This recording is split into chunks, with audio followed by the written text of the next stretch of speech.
The air in the Vatican is thick with anticipation, not peace.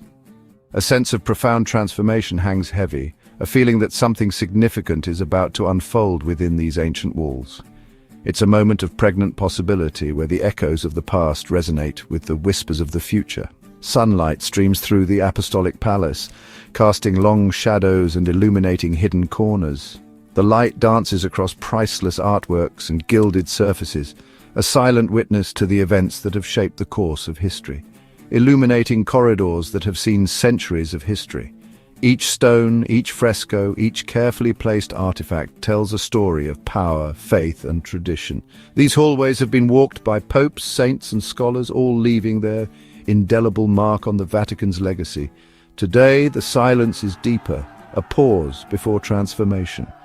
It's a silence that speaks volumes, a quiet anticipation that precedes a significant shift. The usual hustle and bustle of Vatican life seems muted, as if the very stones are holding their breath. Beneath Michelangelo's frescoes, a new current flows, a subtle but undeniable shift in the Vatican's internal dynamics. The artistic masterpieces that adorn the walls serve as a constant reminder of the Church's rich heritage, even as it navigates the complexities of the modern world. Not a revolution, but a persistent tide of dialogue. Conversations are taking place behind closed doors, debates are being had, and new ideas are being explored. It's a process of discernment as the Church seeks to adapt to the changing needs of its global flock. Cardinals and bishops now carry not just the burdens of office, the weight of tradition, and the responsibility of leadership, but also a renewed sense of purpose. They are grappling with complex issues, seeking to find solutions that are both faithful to the Church's teachings and responsive to the needs of the contemporary world, but the hopes and anxieties of a global flock. From the bustling cities of Latin America to the remote villages of Africa, Catholics around the world are looking to the Vatican for guidance and inspiration.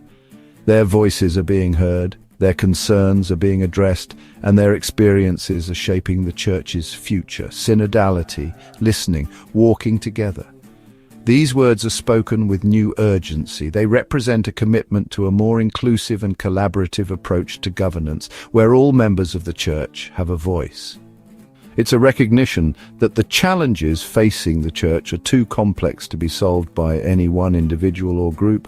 Meetings emphasize contribution from all. Lay people, clergy, and religious are all invited to share their perspectives and experiences. This emphasis on inclusivity reflects a growing recognition that the Church's strength lies in its diversity.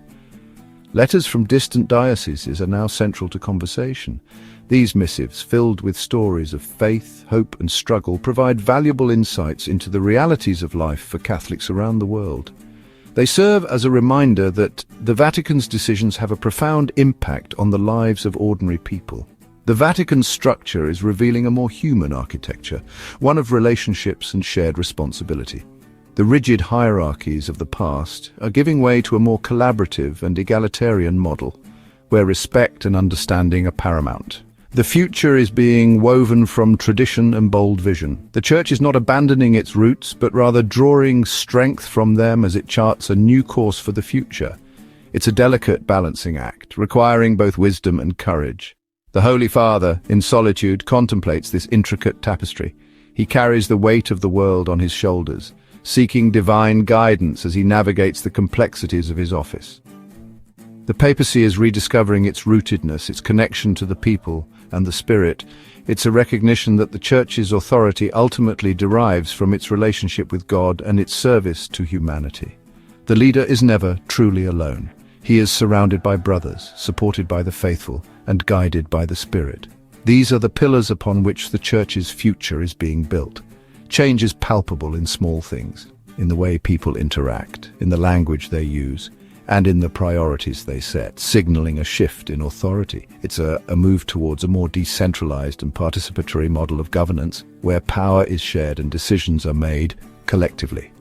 The Vatican stands on the threshold of a new era, an era defined by dialogue, collaboration, and a renewed commitment to serving the needs of the global community. The journey ahead will not be easy, but the Church is ready to embrace the challenges and opportunities that lie ahead. The air in the Vatican is thick with anticipation, a palpable sense of history in the making. The weight of centuries hangs heavy as all eyes are fixed on the speaker. Suddenly, Cardinal Luis Antonio Tagle's voice breaks the quiet. His words are simple but revolutionary, cutting through the traditional rhetoric with a refreshing clarity. He speaks not of power but of partnership, not of command but of collaboration. The implications are profound. The Pope will not lead alone anymore. The burden of leadership, the responsibility for guiding over 1 billion souls will be shared. This is not just observation, a mere commentary on the current state of affairs. It's a declaration, a bold statement of intent, giving form to change already underway. It's a formal recognition of a shift in power dynamics, a move towards a more inclusive and participatory church.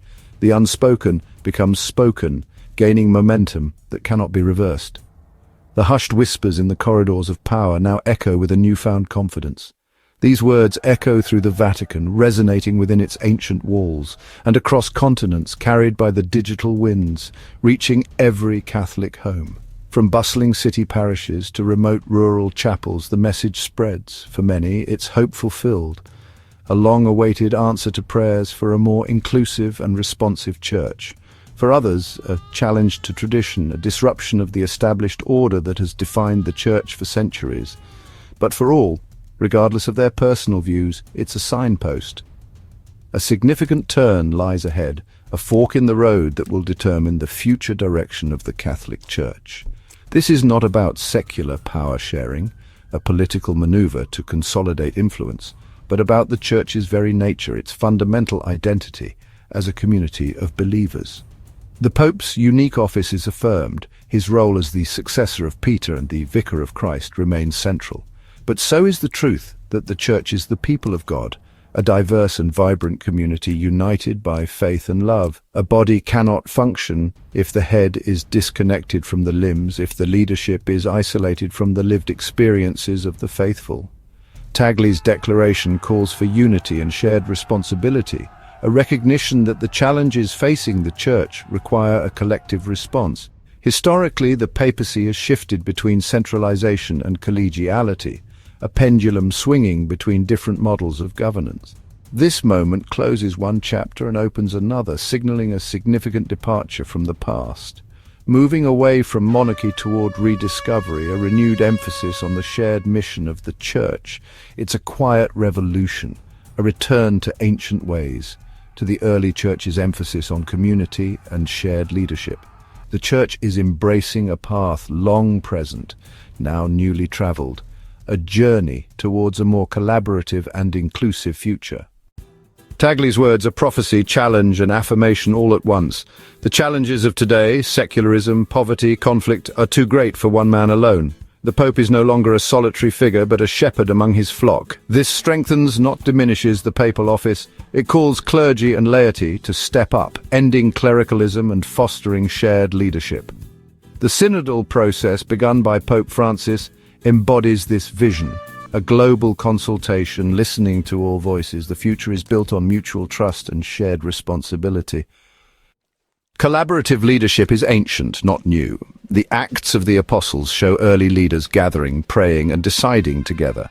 Councils like Jerusalem, Nicaea, and Chalcedon shaped doctrine through collective discernment. Over centuries, centralization grew, especially in turbulent times. Yet the Second Vatican Council revitalized episcopal collegiality, teaching that bishops and pope share responsibility. Tagle's statement is not radical, it's the fruit of Vatican II. The Church is called to fully implement this vision of communion. The path forward is rooted in tradition and shared discernment. Within the Vatican, Tagle's words spark both encouragement and unease. Reformers see validation for a more responsive, service-oriented curia. Others fear that diffused leadership could weaken unity and clarity. This tension is a respectful struggle between continuity and change. The debates are about serving God faithfully, not power. Many recognize the need for new ways, unity through diverse voices, not imposed uniformity, the hope, a stronger, more credible church with leadership as a shared sacred trust. The Pope remains the guarantor of communion, but not its sole bearer. Across the globe, Tagle's words ignite diverse reactions. In Africa and Asia, there's enthusiasm. Collaborative leadership affirms their voices. In Latin America, it validates grassroots faith and mission to the marginalized. In Europe and North America, responses are mixed: hope for reform, concern for tradition. Digital media connects Catholics worldwide in real-time dialogue. The Church is learning to think, speak, and discern together, becoming truly universal. Tagle's statement resonates beyond Catholicism. For Orthodox and Anglicans, a more collegial papacy opens doors for unity. A shift towards synodality could heal old divisions and foster reconciliation. Other faiths see a more collaborative church as a better partner for peace and justice. The world needs models of leadership based on service, not domination. The Church's internal journey has global implications. It may offer a new model of hope to a divided world. The journey to synodality is challenging, balancing tradition and change. True synodality requires conversion of heart, deep listening, and communal discernment. The bishops and pope must shepherd this process, rooted in tradition and faith. The goal is not democracy, but prayerful communion seeking the Spirit's will. Managing expectations is crucial. Synodality is about living doctrine more faithfully, not changing it. This path invites all to active participation and spiritual renewal. If navigated well, it leads to a more vibrant, missionary, and credible church. As dawn breaks over Rome, painting the ancient skyline with hues of gold and promise, we witness not just the start of a new day, but a potential new era for the Church. The light touches the stones of St. Peter's, a silent witness to centuries of faith, hope, and transformation. A new beginning emerges, a chance to redefine, to reconnect, and to revitalize the very essence of what it means to be a global community of faith. This is a time for reflection, a time for renewal, and a time for embracing the future with open hearts and minds. Tagle's declaration is a hopeful dawn, a beacon of light cutting through the complexities of our modern world. His words resonate with a call to action, urging us to look beyond the horizon and envision a church that is more inclusive, more compassionate, and more attuned to the needs of its people. Not an ending, but a pivotal moment of transformation. It's an invitation to shed old paradigms and embrace new possibilities, fostering a spirit of collaboration and shared responsibility within the Church. The Church is rediscovering itself as one body, a unified entity where every part plays a crucial role, working in harmony to achieve a common purpose. Every member vital, every voice heard, valued, and respected. This is a shift towards a more participatory church, where the wisdom and experiences of all are embraced. Unity is forged in diversity, not uniformity. It's about celebrating our differences, recognizing the unique gifts each culture and individual brings to the table, and weaving them together into a rich tapestry of faith. The future church will be a vibrant communion, alive with the energy of its diverse members, a place where all feel welcome and empowered to contribute their talents and passions. A mosaic of cultures, each piece distinct and beautiful, yet contributing to the overall splendor of the whole. And gifts, freely shared and generously given, enriching the lives of all within the community and beyond. The goal is spiritual renewal, a deepening of our connection with God and with one another, a rediscovery of the core values that guide our faith. A transparent, humble, Christ-like community reflecting the love and compassion of Jesus in all that we do. Collaborative leadership mirrors the Trinity's perfect communion, a model of shared authority and mutual respect, where decisions are made in consultation with all stakeholders. The path ahead is walking together, side by side, supporting one another on our journey of faith, listening to the Spirit, discerning God's will through prayer, reflection, and open dialogue. The Pope leads with, not above, his flock, guiding us with humility and compassion, always attentive to the needs of the most vulnerable. In this rediscovered truth lies the promise of a new springtime for the Church, a time of growth, renewal, and blossoming faith, and hope for the world, a beacon of light and love, inspiring us to build a more just and peaceful future for all. Please subscribe to our channel History Documentary Hub for more insightful videos and intriguing content.